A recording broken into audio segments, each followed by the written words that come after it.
Hi friends, Nagarjuna ಸಾಗರ ಜಲಾಶಯ full crest ಗೇಟ್ಗಳನ್ನು ಎತ್ತಲಾಗಿದೆ. ಸಂಪೂರ್ಣ ಮಾಹಿತಿಯನ್ನು ನಾವು ತಿಳಿಸುತ್ತೇವೆ. ತುಂಬ ಸ್ನೇಹಿತರು ಚಾನಲನ್ನು ಸಬ್ಸ್ಕ್ರೈಬನ್ನು ಮಾಡದೆ ವಿಡಿಯೋವನ್ನು ನೋಡ್ತಾ ಇದ್ದರೆ ದಯವಿಟ್ಟು ಚಾನಲನ್ನು ಸಬ್ಸ್ಕ್ರೈಬನ್ನು ಮಾಡಿಕೊಳ್ಳಿ, ವಿಡಿಯೋವನ್ನು ಲೈಕ್ ಮಾಡಿ ಮತ್ತು ಶೇರ್ ಮಾಡಿ. ನಾಗಾರ್ಜುನ ಸಾಗರ ಜಲಾಶಯವು ಅತ್ಯಧಿಕ ಪ್ರಮಾಣದಲ್ಲಿ ನೀರಿನ ಒಳಹರಿವು ಬರುವುದರಿಂದ ಕ್ರೆಸ್ಟ್ ಗೇಟ್ಗಳನ್ನು ಎತ್ತಲಾಗಿದೆ.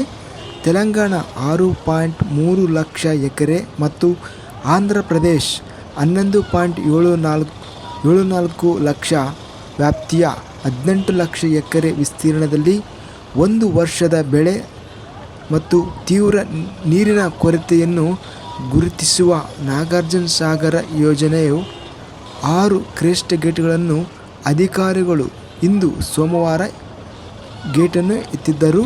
ಲಕ್ಷ ಎಕರೆ ಸಂಜೆಯ ವೇಳೆಗೆ ಒಟ್ಟು 14 ಗೇಟ್ಗಳನ್ನು 5 ಅಡಿ ಎತ್ತರಿಸಿ 1 ಲಕ್ಷದಿಂದ 1.5 ಲಕ್ಷ ಕ್ಯೂಸೆಕ್ ನೀರನ್ನು ಬಿಡುಗಡೆ ಮಾಡಲಾಗಿದೆ.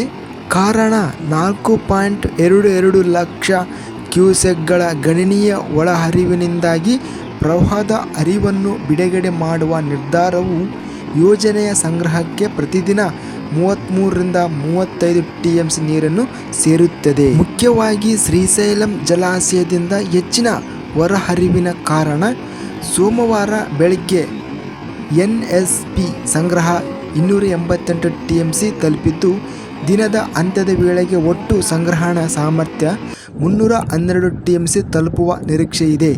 ಜಲಾಶಯದ ಮಟ್ಟವು 584 ಅಡಿಗಳಿಗೆ ಏರಿದ್ದು, ಅದರ ಪೂರ್ಣ ಜಲಾಶಯದ ಮಟ್ಟ 590 ಅಡಿಗಿಂತ ಸ್ವಲ್ಪ ಕೆಳಗಿದೆ. ನೀರಿನ ಹರಿವು ಹೆಚ್ಚಾಗುವ ನಿರೀಕ್ಷೆಯಲ್ಲಿ ನಲ್ಗೊಂಡ ಮತ್ತು ಪಲ್ನಾಡು ಜಿಲ್ಲೆಗಳ ನದಿ ತೀರದ ಹಳ್ಳಿಗಳಲ್ಲಿ ಒಂದು ದಿನ ಮುಂಚಿತವಾಗಿ ಎಚ್ಚರಿಕೆ ನೀಡಲಾಗಿದ್ದು, ಮೀನುಗಾರರು ನದಿಗೆ ಇಳಿಯದಂತೆ ಸೂಚಿಸಲಾಗಿದೆ.